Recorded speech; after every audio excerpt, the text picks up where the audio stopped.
I sat cross-legged on the thin mattress in my childhood bedroom, the faded posters peeling off the walls, feeling like a guest in a life I no longer recognized. My laptop sat open beside me, the screen glowing with a single line. College fund balance, $46,320.12. My hands trembled as I hovered over the transfer button. Downstairs, voices rattled through the house. Dad cursing at the kitchen table, Mom crying softly in the living room. Another urgent family meeting about overdue bills, collection letters piling up like tombstones in the mailbox. They hadn't asked me outright. Not yet. But the expectation hung in the air, heavy and suffocating, like a storm about to break. 6 months ago, I had been planning dorm decorations, campus tours, meeting future roommates. I had spent years dreaming of leaving this small, suffocating town behind, of becoming the first in my family to earn a college degree.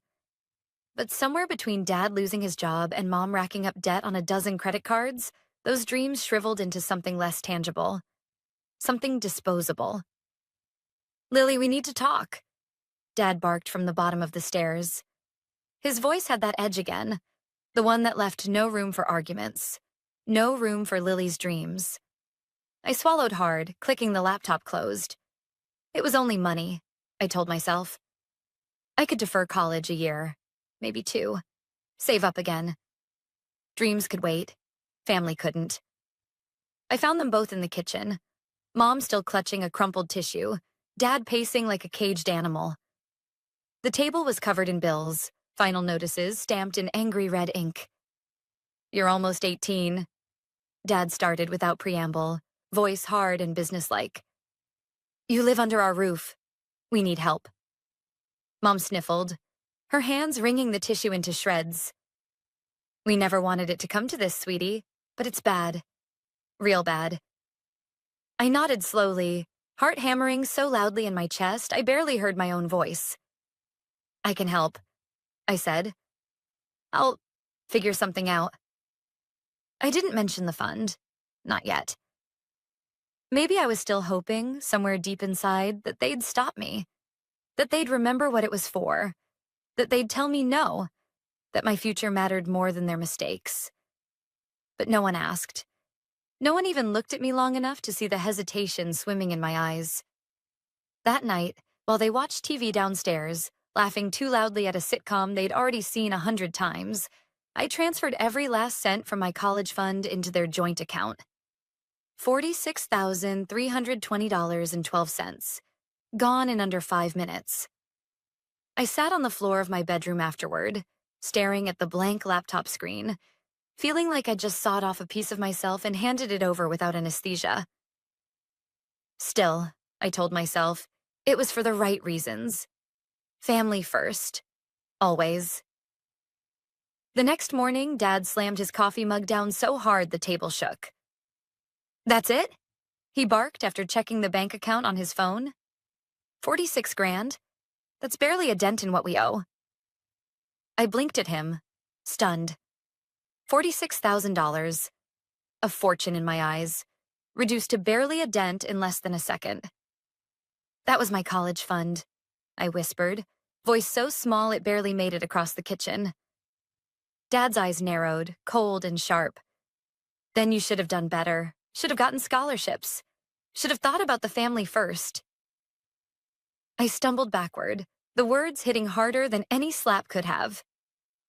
"You're dead to us," Dad barked, the vein in his forehead throbbing, his voice echoing against the cheap kitchen tile. Mom didn't say anything. She just stood there, staring down at the bills, like maybe if she didn't look at me, I'd disappear completely. I left the house that morning without another word. Walked for miles, past the gas stations, the shuttered factories, the sagging porches. The whole town looked tired, like it had been waiting for too long for a miracle that never came. I sat on a rusted bench outside the post office and cried. Not loud, messy sobs, just quiet tears that slid down without permission, blurring everything in front of me. They were supposed to be proud of me. They were supposed to protect me. Instead, I had gutted my own future trying to save theirs, and all I got in return was an excommunication, That was the first crack. The first time I realized love, real love, doesn't demand you bleed yourself dry. It was the moment the pedestal I had placed my parents on began to crumble. And deep down, even then, I knew this was only the beginning. The days that followed blurred into a strange, hollow routine. I woke up each morning to the sound of Dad banging around the kitchen, barking orders at Mom like they were soldiers trapped in a war none of them understood. I kept my head down, doing small jobs around town, waiting tables, delivering groceries, anything to scrape together a few dollars. The money from my college fund was long gone, and yet the problems it was supposed to solve didn't disappear. If anything, they multiplied. One evening, as I trudged up the porch steps after a double shift at the diner, I heard the phone ring inside. The shrill sound echoed through the house like a siren. Then came Mom's voice, high-pitched, desperate. "I told you we're working on it." She snapped into the receiver. "I said we'd send something next week." There was a pause. Then Mom's voice dropped into a whisper, tight and choked. "No, you can't call here again, please." I stood frozen just outside the door, my sweaty palms gripping the chipped wood. A cold realization slid down my spine. Collectors. When she finally hung up, I pushed open the door slowly. Mom was standing in the living room, shoulders slumped, her phone dangling from limp fingers. Her eyes flickered toward me, startled, almost guilty. But she said nothing. Just tucked the phone into the pocket of her cardigan and hurried into the kitchen. They hadn't told me the full truth. Not about the debts. Not about how deep the hole was. I set my bag down and followed her. "Was that about the bills?" I asked, trying to keep my voice steady. Mom busied herself wiping an already clean counter. "It's nothing for you to worry about, honey," she said too quickly. "Go rest. You've been working so hard." I opened my mouth to argue, but stopped myself. The weight in my chest was growing heavier by the day, but every time I tried to talk about it, it felt like stepping into quicksand. A week later, another call came. This time, I picked it up. "Lily Reynolds." A deep, bored-sounding voice crackled through the line. "This is Allied Collections. We're calling regarding an outstanding balance associated with your address." I froze. I'm not responsible for those debts," I stammered. The man didn't miss a beat. "Maybe not legally, but you're listed as a secondary contact. If payment isn't made soon, actions will escalate." I hung up, my hands trembling so badly the phone nearly slipped from my grip. Secondary contact? When had they listed me as that? I stormed into the kitchen where Dad sat with a beer in one hand and the remote in the other, flipping lazily through channels. "Were you going to tell me?" I demanded, voice shaking. He barely looked at me. "Tell you what? That you put my name down for your debts? That collectors are calling me now?" He grunted, setting his beer down with a thud. "You live here. You're part of this family. It's your responsibility, too." I took a step back, feeling like I'd been slapped. "My responsibility," I whispered. "I gave up college for you. I emptied my future for you." Dad stood up suddenly, towering over me, face red. "You think that makes you better than us? You think you're some saint because you threw a few bucks around?" My mouth opened, but no words came out. Mom stepped into the doorway, looking between us like a deer caught in headlights. "Lily, please," she said softly. "You're upsetting your father." I let out a bitter laugh. Upsetting him. All I had ever done was clean up their messes, patch up their mistakes, and smile through it. And still, somehow, I was the villain. I grabbed my jacket from the hook by the door. "I'm going out," I muttered, voice cracking. Dad barked after me. "Don't bother coming back if you're going to act like this." The door slammed behind me, rattling the frame. I walked aimlessly through the darkening streets, the streetlights flickering overhead like dying fireflies. Every step felt heavier than the last, like the betrayal was seeping into my bones. How could they look me in the eye and act like I owed them more? How could they use my love, my loyalty, like a weapon against me? I sank onto a bench outside the gas station, staring blankly at the cracked asphalt. This wasn't family. Family didn't gut your future and then spit at you for bleeding. I pulled my phone from my pocket, scrolling through old emails from colleges, acceptance letters, scholarship offers. All the things I had traded away like poker chips. For what? Another call buzzed through. Unknown number. Without thinking, I answered. This is Allied Collections. The same bored voice droned. Final notice before legal action. I hung up without a word, the finality of it all crashing down on me like a tidal wave. This was bigger than unpaid bills. This was about trust, love, and how easy it was to lose both when money entered the equation. I leaned back against the bench, staring at the bruised sky above, and for the first time, a thought settled in my mind. Quiet and fierce. I'm not going to save them again. Not this time. And deep inside, something began to shift. Something that no amount of guilt or blood ties could undo. The silent price had been paid, and now it was time for them to face the cost. The next morning, I woke up to the sound of Dad yelling into the phone again. It was like living inside a war zone where every morning started with artillery fire. His voice boomed through the thin walls of the house, ugly and sharp.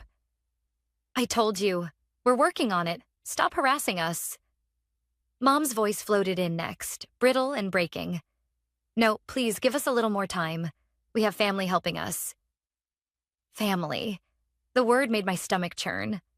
I pulled the blanket over my head, squeezing my eyes shut, as if hiding would make it all disappear.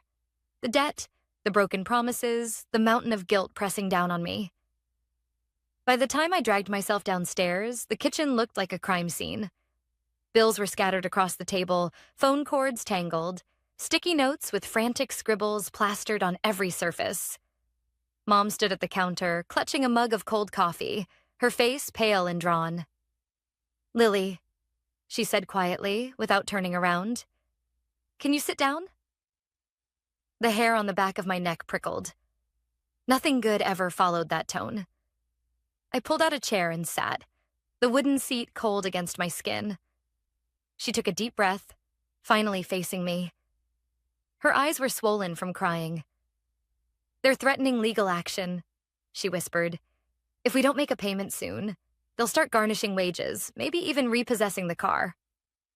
I said nothing. Mom set her coffee down with a shaky hand. We were thinking, maybe you could... No, I said, cutting her off before she could finish. Her mouth snapped shut in surprise, like she hadn't even considered the possibility that I might say no. I already gave everything I had, I said, my voice firmer than I felt. I have nothing left. Mom blinked rapidly, as if trying to blink away the reality in front of her. But you're working now, right? Even a little? Every little bit helps. I stared at her, stunned. How easy it was for them to keep reaching for more, even when there was nothing left to take. I'm saving for a tiny apartment, I said, swallowing the lump rising in my throat. I'm trying to start over. Mom shook her head slowly, disappointment flickering across her face. Start over? Lily, we're your family. You don't turn your back on family. I stood up so fast the chair screeched against the floor. You turned your back on me the second you drained my future without even saying thank you, I snapped. The words hung in the air, heavy and ugly. Mom opened her mouth to respond, but the phone rang again, slicing through the tension like a blade. She snatched it up without even looking at me. Hello? She answered breathlessly. A pause. Then her face crumpled. No, we can't pay right now, she said, her voice trembling. But my daughter, she's helping us. She's responsible. She'll fix this. I stood there, frozen, listening to her sell my life away one sentence at a time. When she finally hung up, she turned to me, exhausted but expectant. You'll help, right? I didn't answer. I just turned and walked out the front door. Outside, the late afternoon sun was setting, throwing long shadows across the cracked sidewalk. Everything looked broken. Our house, our lives, even the light. I pulled out my phone and opened my banking app. The balance was pitiful, barely enough for 2 months' rent if I was careful. I thought about all the shifts I had picked up, all the nights spent wiping tables and bagging groceries until my feet ached. And they still thought of me as a walking solution, not a person. The next day, Mom cornered me again.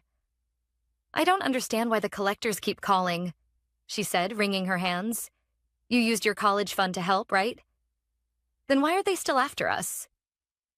I stared at her for a long moment. And that's when I knew. They had no idea how money worked. They had no plan. They hadn't used my savings wisely. They had thrown it into the bottomless pit of old debts, late fees, penalties, and reckless spending. They thought I could be milked forever. They thought I was endless. I leaned against the wall, arms crossed.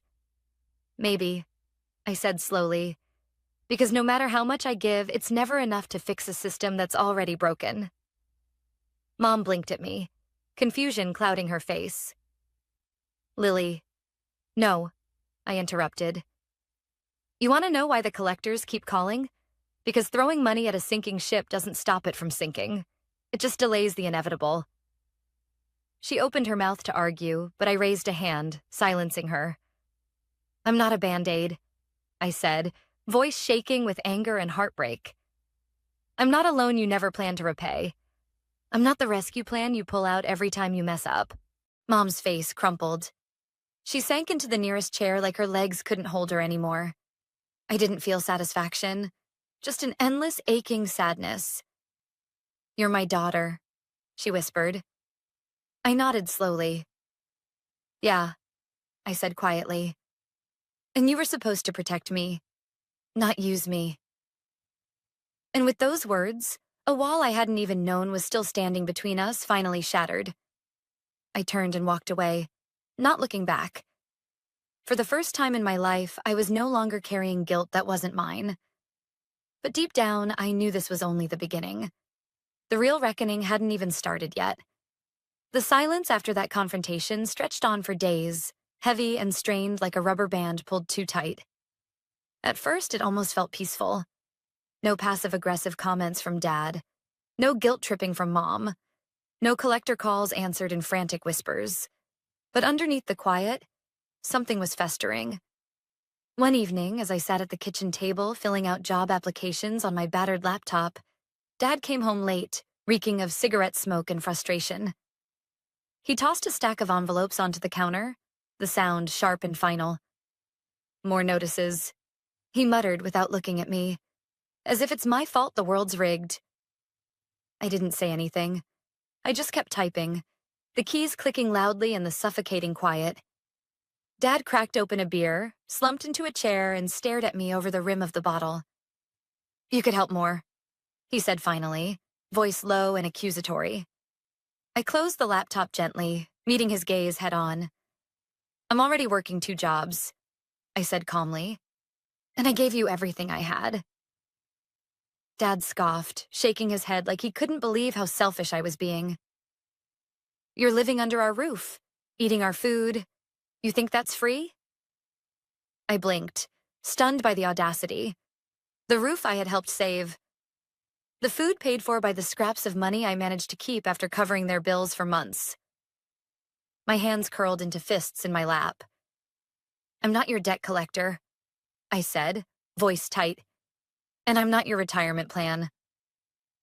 Dad slammed his beer down so hard that foam spilled over the top. "You ungrateful little brat," he snapped, "after everything we've done for you." A hollow laugh escaped my lips before I could stop it. "Everything you've done for me?" I echoed. "You mean the years of treating me like a backup plan while Brandon got to fail upwards? You mean draining my college fund without a second thought?" Dad's face turned a dangerous shade of red. "Get out if you don't like it," he barked. "You think you're better than us? Fine. Go." Mom appeared in the doorway, eyes wide with panic. "Frank, stop," she hissed, glancing nervously at me. But I was already standing, my heart pounding so hard I thought it might crack my ribs. "Fine," I said, grabbing my jacket from the chair. "I will." I pushed past them, slamming the door behind me, my legs shaking but my mind sharp with clarity. I spent the night at a friend's place, sleeping on a sagging couch, the smell of old pizza clinging to the air. It wasn't glamorous. It wasn't comfortable. But it was mine. The first real decision I had made for myself in years. The next morning, my phone was flooded with messages. From Mom, "Please come back. We can work this out." From Dad, "If you're not back by tonight, don't bother showing your face here again." And even from Brandon, who hadn't so much as spoken to me in months. "Real nice, Lily. Abandoning your family when they need you most? Selfish much?" I deleted them all without replying. Later that afternoon, as I sat with a lukewarm coffee in a dingy cafe, my phone rang again. Mom. I stared at it for a long moment before finally answering. "Lily," she breathed, her voice raw from crying. "We're in trouble, real trouble." I said nothing, letting the silence stretch. They're threatening to garnish Dad's wages. Brandon's thinking of moving out. We can't keep up with everything. Still, I stayed quiet. Mom sniffled. "You're still our daughter," she said desperately. "You still owe us." I closed my eyes, pressing my fingers to my forehead. "I don't owe you my future," I said slowly. "I don't owe you my peace of mind. I already gave everything I had."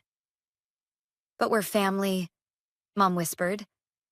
I opened my eyes, my heart aching but steady. "Family doesn't mean using someone until there's nothing left," I said. "It means lifting each other up, protecting each other. You stopped being family when you made me responsible for your choices." There was a long pause on the line. Then a tiny, broken voice. "What are we supposed to do?" I exhaled, staring out the window at the cars speeding past, their drivers unaware of the war happening inside my chest. "I don't know," I said honestly. "But I do know this. I'm done fixing what I didn't break." I hung up before she could answer. For the first time in my life, I chose myself. And though guilt gnawed at the edges of my mind, something deeper, something stronger took root inside me. Freedom. The days that followed were eerily quiet. No calls, no texts, no frantic voicemails filled with guilt or accusations. For a while, I let myself hope that maybe, just maybe, they had finally realized I wasn't coming back. But hope is a dangerous thing. It was on a Tuesday afternoon as I sat reviewing apartment listings on a cracked secondhand tablet that my phone buzzed. Not a call this time. A message. From Mom. "Please come by. We need to talk. It's important."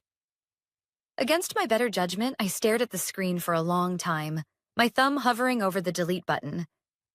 But something in me, maybe morbid curiosity, maybe a final thread of loyalty, made me get up, grab my keys, and head out. The house looked the same as when I left. The peeling paint, the sagging gutters, the air heavy with old resentment. I knocked once, out of habit, then pushed open the door. Inside, the tension hit me like a wall. Dad sat stiffly at the kitchen table, arms crossed, eyes like daggers. Mom paced near the sink, wringing her hands so hard they looked bloodless. And Brandon, of course, lounged on the couch, glued to his phone, not even bothering to look up. "Lily?" Mom said, forcing a brittle smile. "Sit down." I stayed standing. "What's this about?" I asked, voice sharp. Dad leaned forward, elbows slamming onto the table. "We need your help," he said simply. "As family." The words were so rehearsed, they sounded hollow. "We've been thinking." Mom chimed in quickly. "You're young. You have your whole life ahead of you. You could take out a small loan, just to help us get back on our feet." A laugh burst from me before I could stop it. "You want me to go into debt now?" I said, incredulous. "After you already drained my savings." Brandon finally looked up, rolling his eyes. "It's not that big of a deal," he said lazily. "People take out loans all the time. It's called being an adult." I turned to him slowly, anger simmering just beneath the surface. An adult earns their own way, I said, voice cold, not living off their sister's sacrifice while pretending it's normal. Brandon shrugged, unbothered. Dad slammed his hand on the table, making everyone jump. We're your family, he barked. You owe us loyalty. I stepped closer, my heart pounding so loudly it drowned out everything else. No, I said, my voice steady and rising.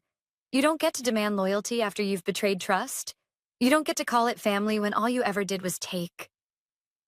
Mom's eyes filled with tears. Lily, please, we're desperate. I cut her off.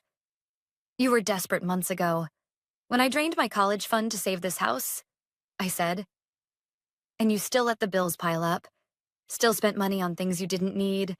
Still put cable, takeout, and Brandon's online shopping ahead of mortgage payments.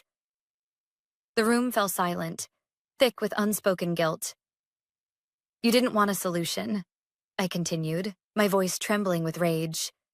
You wanted a permanent crutch, a free ticket. I pulled my phone from my pocket, swiping to a screenshot I had saved from the collector's website. The foreclosure notice officially filed. I turned the screen toward them. This, I said sharply, is the result of your choices, not mine. Mom gasped, covering her mouth with her hand. Dad's face paled. Even Brandon looked momentarily stunned. You can't just abandon us, Dad said, voice hollow. I gave a bitter smile. You abandoned me first, I whispered. When you decided my future was less important than your mistakes. I slid the phone back into my pocket, my hands finally steady. I won't be taking out a loan. I won't be sending money. I won't be coming back. Mom stumbled forward, reaching out as if to grab my arm, but I stepped back. I'm not doing this to hurt you, I said softly. I'm doing this because if I don't stop now, there'll be nothing left of me to save. For a long moment, no one said anything. The clock on the wall ticked loudly, filling the aching silence. Finally, Dad slumped back in his chair, defeated. Mom wiped her eyes with trembling fingers. Brandon muttered something under his breath, but stayed glued to his phone. I turned toward the door, my heart aching but lighter than it had been in years. At the threshold, I paused, glancing over my shoulder one last time. You always taught me that actions have consequences, I said quietly. It's time you lived with yours. And with that, I stepped outside, letting the door swing shut behind me. The air was cool, clean, and filled with a freedom I hadn't tasted since I was a kid dreaming of a different life. For the first time, it didn't matter if they called. It didn't matter if they begged, blamed, or broke down. I had drawn the line. And this time, I wasn't stepping back over it. The days after I walked out felt strange, like waking up in a new world where the rules had changed, but no one had given me a manual. The guilt came first, thick, suffocating, slithering into every quiet moment. Had I gone too far? Was I cruel for saying no? Was I heartless for walking away when they were drowning? Every time my phone buzzed with a number I didn't recognize, my stomach twisted into knots. I didn't answer. I couldn't. I wasn't strong enough yet to hear the next accusation, the next desperate plea. Instead, I focused on surviving. I crashed on my friend's couch for a few weeks, working extra shifts, saving every penny like my life depended on it. Because in a way, it did. Eventually, I scraped together enough for a tiny studio apartment on the edge of town. It wasn't much. A cracked linoleum floor, a single window that jammed when it rained, and walls so thin I could hear the neighbor's cat sneeze. But it was mine. The first night I slept there, surrounded by secondhand furniture and the faint smell of old paint, I cried. Not from sadness, from relief. No yelling, no guilt, no late-night emergencies that somehow always became my problem. Just silence. Real, beautiful silence. I started rebuilding myself, one small piece at a time. I applied to community college, using grants and scholarships I hunted down like buried treasure. It wasn't the big university dream I had once pictured, but it was a start. I worked mornings at a diner, afternoons in a bookstore, evenings studying in the cramped corner of my apartment. I was exhausted all the time, my muscles sore, my brain fried. But for the first time, I was tired for me, not for someone else's mistakes. Every now and then, the guilt would creep back in, sharp and cold, whispering that I had abandoned them, that I had failed as a daughter. And sometimes late at night, when the world was too quiet, I almost believed it. But then I remembered. I remembered sitting at the kitchen table, my dreams bleeding out onto unpaid bills. I remembered Dad barking that I was dead to them. I remembered Mom asking for more even after I had nothing left to give. Family isn't supposed to hurt you when you have nothing left. Family isn't supposed to love you only as long as you're useful. I wasn't heartless. I wasn't cruel. I had just finally chosen myself after a lifetime of being second place in my own story. A few weeks after moving into the apartment, I got a letter in the mail. No return address, no handwriting I recognized. Inside was a single piece of paper. House sold at foreclosure. Occupants evicted. No note, no apology, no acknowledgement. Just a cold, hard fact. They had lost the house. The place I had drained my future trying to save. The place they thought I would keep saving no matter the cost. I sat on the floor, the letter in my lap, feeling 1,000 emotions crash over me at once. Grief, anger, sadness, a tiny sliver of vindication. But mostly peace. They had made their choices. And for once, I wasn't the one paying the price.